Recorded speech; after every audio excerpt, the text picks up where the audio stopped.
National testing agency एक बार फिर से फेल साबित हुई है। एनटीए यूजीसी नेट के 3 विषयों की 3 सब्जेक्ट्स की परीक्षा को रद्द कर दिया गया है। अंग्रेजी, कॉमर्स, समाज शास्त्र की परीक्षाओं को रद्द किया गया। एनटीए तीनों विषय की परीक्षा को एक बार फिर से कराएगी, तो नेशनल टेस्टिंग एजेंसी एक बार फिर से फेल साबित हुई है। यूजीसी नेट के 3 सब्जेक्ट्स की परीक्षा को रद्द किया गया है। और ये परीक्षाएं कौन कौन से सब्जेक्ट्स की दोबारा से होंगी जिनको रद्द किया गया है? वो है अंग्रेजी, कॉमर्स और समाजशास्त्र।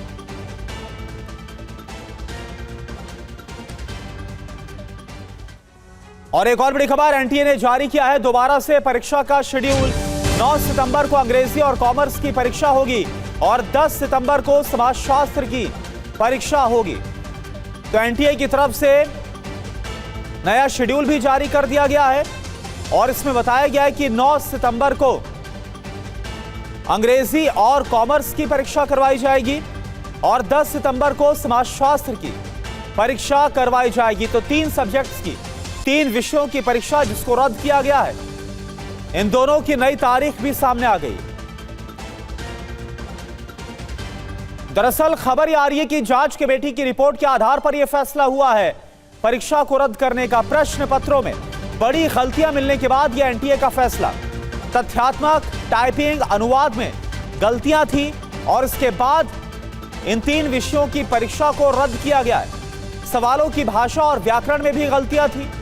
विद्वानों के नाम और किताबों के शीर्षक भी गलत छपे हुए थे और इसी के बाद परीक्षा रद्द करने का यह फैसला लिया गया। लेकिन सवाल यह है कि जब हर तरीके से वेरीफाई करके और पूरी तरह से जांच पड़ताल करके ही अलग अलग एक्सपर्ट्स की निगरानी के बाद प्रश्न पत्र छापे जाते हैं, तब ऐसी त्रुटियां, तब ऐसी गलतियां और इतनी सारी गलतियां कैसे हो गई, यह अपने आप में बड़ा सवाल है।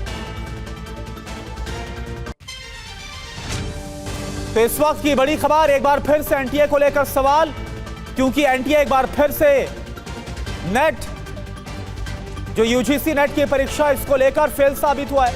नेशनल टेस्टिंग एजेंसी एक बार फिर से फेल हुई है। यूजीसी नेट के 3 सब्जेक्ट्स की 3 विषयों की परीक्षा को रद्द किया और बाकायदा इसको लेकर जो जानकारी है वो भी शेयर की गई है। 9 सितंबर को अंग्रेजी और कॉमर्स की परीक्षा होगी अब और 10 सितंबर को समाजशास्त्र की परीक्षा होगी। जांच कमेटी की रिपोर्ट के आधार पर यह फैसला लिया गया है। शालिनी वाजपेयी इस वक्त हमारे साथ जुड़ी हैं और ज्यादा जानकारी के साथ। शालिनी, ऐसा लग रहा है पिछली गलतियां और सबसे बड़ा मसला तो नीट एग्जामिनेशन को लेकर था, उसके बावजूद क्या नेशनल टेस्टिंग एजेंसी ने कोई सबक नहीं लिया है क्या? और जब इतना वेरीफाई करके तमाम एक्सपर्ट्स की निगरानी के बाद प्रश्न पत्र छापे जाते तो ऐसी गलतियां, त्रुटियां हो कैसे गई?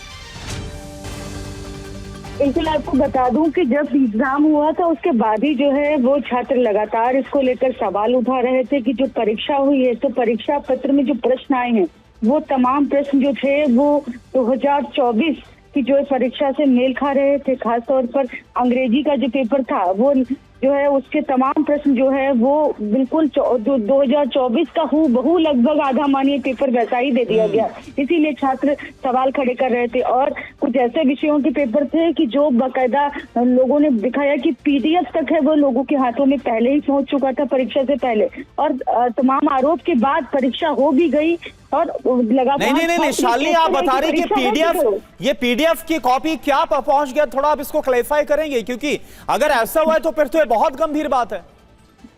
बिल्कुल, छात्रों ने आरोप लगाया था कि उनके पास जो है वो कुछ छात्र जो है, कुछ आप देखेंगे कि इस तरह की खबरें आई थी कि जिसमें बाकायदा दिखाया कि पीडीएफ की देखिए जो पेपर है ये कुछ लोगों के पास परीक्षा से पहले पहुंच गया था। तो इसीलिए कहा जा रहा था कि जांच की जाए, लेकिन जांच में एनटीए ने कुछ भी जवाब नहीं दिया कि आखिर वो क्या कर रहा है, और इसीलिए जो है वो रिजल्ट आने में भी देरी हुई तो उसके बाद उन्होंने कहा कि हमने 84 विषयों के मतलब 84 सब्जेक्ट के रिजल्ट जारी कर दिए, बाकी की जो 3 है उसका हम बाद में। यानी शालिनी, यहाँ पर 2 चीजें हैं। एक तो छात्रों का आरोप यह है, छात्रों का कहना यह है कि हूबहू जो अंग्रेजी का पेपर है लगभग उसका जो मिलान है वो 2024 के पेपर से, और पहले से ही जो पीडीएफ कॉपी है वो सवालों की उनके पास थी। ये छात्रों का आरोप है और अगर ऐसा है तो बहुत ज्यादा गंभीर है। बहुत बहुत शुक्रिया आपका शालिनी इस पूरी जानकारी के लिए।